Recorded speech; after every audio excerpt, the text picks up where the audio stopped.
Hi అండి, అందరికీ వనక్కం. Welcome to my channel voice of Kalyani. ఇవాళైతే నేను గులాబ్ జామ్ చేయడానికైతే మొత్తం ప్రిపరేషన్స్ చేస్తున్నాను. ఇక్కడ రేపు మా చెల్లిని ఈ మధ్య రీసెంట్గా డెలివరీ అయింది కదా, ఆ అమ్మాయిని అయితే ఇప్పుడు మా ఇంటి దాకా తీసుకొద్దామని అనుకుంటున్నాను. అంటే బాగుండే రోజు వచ్చి వెళ్ళారంటే ఒకరోజు, ఇంకొక టైంలో ఇంకెప్పుడైనా వచ్చినప్పుడు ఇంటి దాకా రావచ్చు అనమాట. అందుకని రేపు తీసుకొద్దాం అనుకుంటున్నాను. బయట స్వీట్స్ కొండం దేనికి, అదిగాక కొంచెం జలుబుగా ఉంది ఆ అమ్మాయికి, అందుకని చెప్పనేసి గులాబ్ జామ్ చేద్దాం అనుకుంటున్నాను. గులాబ్ జామ్ కోసం అయితే ముందుగా పిండి తీసుకొని మెత్తగా కలిపి పెట్టేసుకున్నాను, పక్కన పెట్టుకున్నాను ఒక 2-3 అవర్స్. దీంట్లో నేను షుగర్కి బదులుగా బెల్లం అయితే యూస్ చేస్తున్నాను. ఇది బెల్లం యూస్ చేయడం వల్ల కిడ్స్ మంచిగా తినచ్చు, అలాగే డెలివరీ అయిన వాళ్ళు తినచ్చు, ప్రెగ్నెంట్ వాళ్ళు తినచ్చు, ఇంకెవరైనా తినచ్చు అనమాట. జలుబు చేస్తుందేమో అన్న టెన్షన్ లేకుండా మంచిగా తినచ్చు అనమాట. బెల్లాన్ని మనం షుగర్ ఎలాగైతే మనం పాకం పట్టుకోకుండా ముందుగా దించేసుకుంటామో, అలాగే దీనికి కూడా పాకం రాకుండా ఉండేటప్పుడే మనం తీసి ఒక దాంట్లో తేరబెట్టుకోవాలి. అప్పుడే దాంట్లో ఉండే వేస్టేజ్ అంతా మనకి సెపరేట్ అయిపోతుంది. ఇంకా దీంట్లో అయితే నేను ఒక 2-3 ఇలాచీస్ వేసేసి పక్కన పెట్టేసుకుంటున్నాను. పూర్తిగా చల్లారిన తర్వాత దీంట్లో వచ్చేసి మనము ఈ ముందుగా కలిపి పెట్టుకున్నాం కదా గులాబ్ జామ్ మిక్చర్ని, దాన్ని అయితే మనము బాల్స్ లెక్క చిన్న చిన్నవిగా కొంచెం మంచిగా కొంచెం ప్రెస్ చేస్తూ బాల్స్ చేసుకోవాలి. ఇక్కడైతే మా పిల్లలు, నేను చాలా వీడియోస్లో చెప్పాను ఇదివరకే, నేను చేసే ప్రతి పనిలో అడ్డుపడతారు. మేం చేస్తాం అని పోటీలు పడతారనేసి. వీడియో స్టార్టింగ్లో చూసినంటే కూడా ఆ ప్యాకెట్ పట్టుకొని నేను చెప్తానని చెప్పేసి ఇద్దరు పోటీ పడ్డారు. సరే, ఎందుకు ప్రతిసారి కూడా నేను ఏంటంటే వాళ్ళని కొంచెం ఎంకరేజ్ చేస్తాను, ఆ వర్క్ని చేయడానికి కొంచెం ప్రోత్సహిస్తాను అనమాట. ఓకే చెయ్యండి అనేలాగా. లేదంటే వాళ్ళు ఎలాగో ఏడుస్తారు, అలుగుతారు. ఆ బాధలన్నీ లేకుండా ఒకసారి ట్రై చేయనిస్తే వాళ్ళు హ్యాపీ, మనము హ్యాపీగా ఫీల్ అవ్వచ్చు కదా. ఇంకా మేము ముగ్గురం కలిసి అయితే బాల్స్ చేసేసాము. తర్వాత అయితే ఆయిల్లో వేసి డీప్ ఫ్రై కూడా చేసేసాను. మీడియం హీట్లో పెట్టుకొని చేసుకోవాలి, అప్పుడే ఇది లోపల కూడా మంచిగా కుక్ అవుతుంది. లేకపోతే బయట కొంచెం బాగా కలర్ వచ్చేసి లోపల కలర్ రాకుండా పచ్చిగా ఉండిపోతుంది, కడుపు నొప్పి కూడా వస్తుంది పిల్లలకి మంచిగా ఫ్రై అవ్వకపోతే. అందువల్లేనమాట. ఇంకా ఈ పని అయిపోయిన తర్వాత నేనైతే 10 అయిపోయింది. ఈ టైంలో నేను మా అమ్మ వాళ్ళ ఇంటికి వచ్చాను. ఎందుకంటే నెక్స్ట్ డేనే మా చెల్లిని తీసుకొస్తానని చెప్పాను కదా, ఆ రోజే ఇంకో చెల్లిని, అమ్మాయి ప్రెగ్నెంట్ అనమాట, ఆ అమ్మాయిని మా అమ్మ వాళ్ళ ఇంటికి తీసుకొస్తున్నారు. సో అందుకనేసి మేమైతే సలిపిండిని ప్రిపేర్ చేస్తున్నాము. ఈ పిండి నార్మల్గా ఎవరిని తీసుకొచ్చేటప్పుడైనా కూడా చేస్తారు. మమ్మల్ని తీసుకొచ్చేటప్పుడు, మా అక్కని తీసుకొచ్చేటప్పుడు, ఇంకో చెల్లిని తీసుకొచ్చేటప్పుడు కూడా ఇలాగే చేస్తారు. మేము సలిపిండి అని అంటాము. మరి అన్ని ప్లేస్లో దీనికి ఈ పేరు ఉందో లేదో మరి తెలియదు. అందుకే ఇక్కడ ప్రిపరేషన్స్ అయితే జరుగుతున్నాయి అన్నమాట. నైట్ 10 అయింది. ఈ టైంకి అంటే నేను అక్కడ గులాబ్ జామ్ చేసి పక్కన పెట్టేసుకొని వచ్చాను. అంటే పూర్తిగా జీరా చల్లారాలి, అలాగే ఆ బాల్స్ కూడా చల్లారవ్వాలి. ఆ టైం అయిపోయిన తర్వాత నెక్స్ట్ నేను ఇక్కడికి వచ్చాను. నా వర్క్ అయిపోయిన తర్వాత, ఇంక ఇది అయిపోయిన తర్వాత మళ్ళీ ఇంటికి వెళ్ళి అవి జీరాలో వేసేసి తర్వాత మేము పడుకోవాలి. ఇంకా ఏ టైం అవుతుందో చూడాలి. మరి ఇప్పుడు ఇదైతే ఫస్ట్ పల్లీలని మంచిగా ఫ్యాన్ వేసేసి చల్లార్పిచ్చేసానమాట. ఇక్కడ ఈ పాకం పట్టుకుంటుంది మా అమ్మ చక్కెరని అయితే, అది ఆ పాకాన్ని కనుగొనడమే నాకు పెద్ద టాస్క్. అసలుకి ఎన్నిసార్లు చూసినా కూడా నాకు అంత క్లారిటీగా రావట్లేదు. ఇప్పుడు క్లారిటీగా చెప్తుంది మా అమ్మ. మనం ప్లేట్లో వాటర్ పోసి ఇట్లా చేతికి అంటున్నప్పుడు మనకు ఆ టెక్స్చర్ అనేది తెలిసిపోతుంది. లైట్గా ఉండకట్టే టైంలో మనం వచ్చేసి ఈ పొడి బియ్య పిండిని ఆడించుకొని ఉంటాం కదా, దాన్ని ఎత్తి కొంచెం కొంచెంగా వేసుకోవాలని చెప్పింది.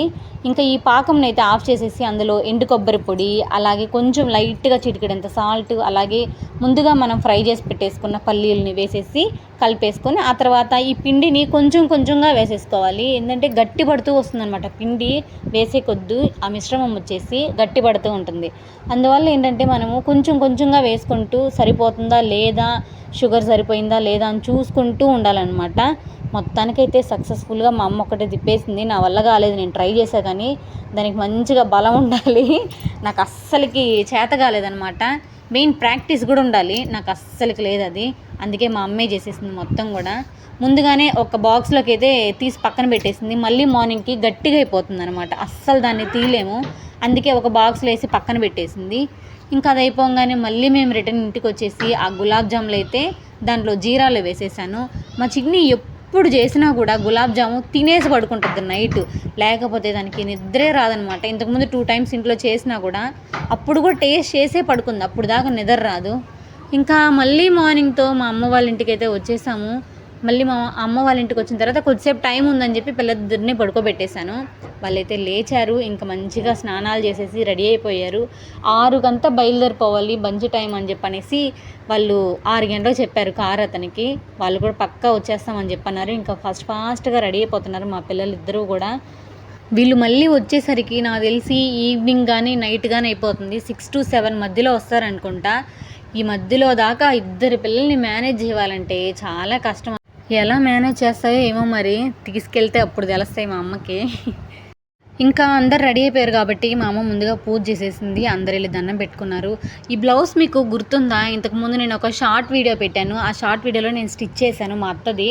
మా అత్త వాళ్ళది కూడా అదే ఊరు. సో మొత్తం సైజ్ అంతా పట్టించేసి చెక్ చేయడానికి మళ్ళీ ఇచ్చి పంపిస్తున్నాను మా అత్తకి. ఇంక ఇద్దరు రెడీ అయిపోయారు. కామ్గా ఉండాలి, మెయిన్గా చాక్లెట్స్ తినకూడదు, అలాగే చిప్స్ తినకూడదు అని చెప్పనేసి చెప్తా ఉన్నాను. ఓకే అంటున్నారు. మరి అక్కడికి వెళ్ళి ఏం చేస్తారో మరి చూడాలి.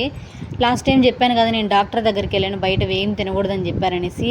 అదే ప్రాబ్లం. సో పిల్లలు ఇద్దరు ఎక్కడికి వెళ్ళినా కూడా నేను దాని గురించి చెప్తానే ఉంటాను. ఇంకా కార్ వచ్చేసింది, మా అమ్మ అన్ని సర్దేసుకుంది. పిల్లలిద్దరు కూడా రెడీ అయిపోయారు. వాళ్ళకి కొంచెం జర్నీస్ అంటే ఎక్సైట్మెంట్గా ఉంటారు, ఫుల్గా జోష్గా ఉంటారనమాట. ఎంత మార్నింగ్ లేపి ఊరికి వెళ్ళాలన్నా అనగానే ఎక్కడ లేని హుషారు వచ్చేస్తుంది. ఇంకిద్దరు మంచి జోరుగా అయితే వెళ్ళిపోతున్నారు, బాయ్ చెప్పేస్తున్నారు. అందరూ బయలుదేరిపోయారు. ఇంక వీళ్ళందరూ బయలుదేరిపోయాకైతే నేను మా ఫస్ట్ చెల్లి వాళ్ళ పాపనైతే హాస్పిటల్కి తీసుకెళ్ళాలి. ఇవాళ 10 to 11 మధ్యలో వెళ్ళాలి పొదలకూరికి. ఇంకా ఆ పని సరిపోతుంది. మేము వచ్చేసరికి మధ్యాహ్నం అయిపోతుంది. నార్మల్గా అయితే వీళ్ళతో మా అమ్మ వాళ్ళతో పాటు నేను కూడా వెళ్ళాలి, కానీ చిన్న పాపని హాస్పిటల్కి తీసుకెళ్లే పని ఉంది. అందుకని నేను ఆగిపోయాను. ఇంకా నా బదులుకి మా పిల్లలిద్దరిని పంపిస్తున్నాను. సో 5 మెంబర్స్గా, పిల్లలతో కలిపి 5 మెంబర్స్గా వెళ్ళిపోతున్నారు.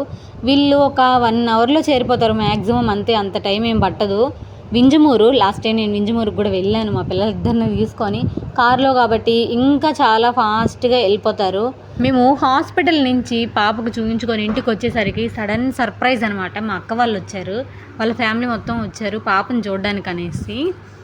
ఇంకా ఆ టైంకి మేము పాపకి స్నానాలు అవి చేయించేసి మా ఇంటికి తీసుకెళ్ళాలనుకుంటున్నాం. పాపని మా చెల్లిని ఇంటి దాకా తీసుకెళ్దామని అనుకొని ఇంకా బయలుదేరిపోయాను. నేను వస్తానంటే మా అక్క కూడా వచ్చింది. ముగ్గురం కలిసి వెళ్ళిపోయాము. అక్కడికి వెళ్ళాక నేను కొంచెం మంచిగా షూట్ చేద్దామని అనుకున్నాను, కానీ కరెంటు అస్సలకి లేదు. ఆన్ అండ్ ఆఫ్గా ఉంది. అసలుకి ఒక్కొక్క నిమిషానికి కరెంట్ పోతూ వస్తుంది. అసలుకి క్లారిటీగానే లేదు. మొబైల్ పెట్టి షూట్ చేస్తే బ్లాక్గా కనిపిస్తుంది, చాలా చీకటిగా ఉన్నది.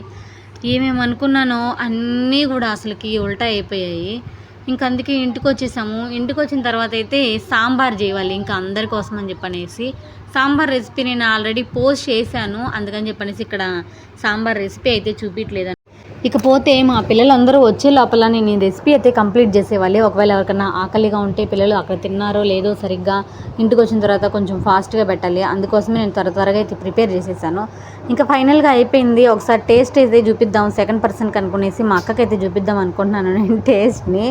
మా అక్క మా ఇంటికి వచ్చినప్పుడు ఏం కర్రీస్ చేయమన్నా, ఏ పని చేయమన్నా నాకు తెలియదు అసలుకి అని చెప్తాయి, కానీ వాళ్ళ ఇంట్లో చేయమంటే మాత్రం పక్కాగా చేస్తుంది. ఇప్పుడు సాంబార్ రెసిపీ అడిగితే కూడా అదే చెప్పింది, నేను అసలు సాంబారే తెలియదు నాకు అని చెప్పేస్తుంది. టేస్ట్ చూస్తుంది ఇప్పుడు ఎలా ఉందనంటే ఓకే అన్నీ బాగుంది సరిపోయింది ఇంకా అని చెప్పేసింది. ఇంకా సాంబార్ అయితే పూర్తయిపోయింది. రైస్ ఒకటే బ్యాలెన్స్ ఉంది, ఇంకా రైస్ ఒకటే పెట్టేసుకుంటే సరిపోతుంది. ఈ లోపల మా చెల్లెలు వాళ్ళు అయితే ఇంటికి వచ్చేసారు, మా పాప వాళ్ళిద్దరూ కూడా వచ్చేసారు. చిన్ని ఏడ్చుకుంటూ వస్తుంది. వెళ్ళేటప్పుడు అయితే హుషారుగా వెళ్ళింది, కానీ వచ్చేటప్పుడు ఏమైందో మరి ఏడ్చుకుంటూ వచ్చింది. నిద్ర లేచిందంట అప్పుడే. సో ఇంకా నిద్రలో ఉంది కాబట్టి కొంచెం మూడ్ ఆఫ్గా ఉంటుంది. ఇంకా ఇదే ఇవాల్టి వీడియో. ఇంకొక వీడియోలో మళ్ళీ కలుద్దాం. బాయ్. మా వీడియోస్ కనుక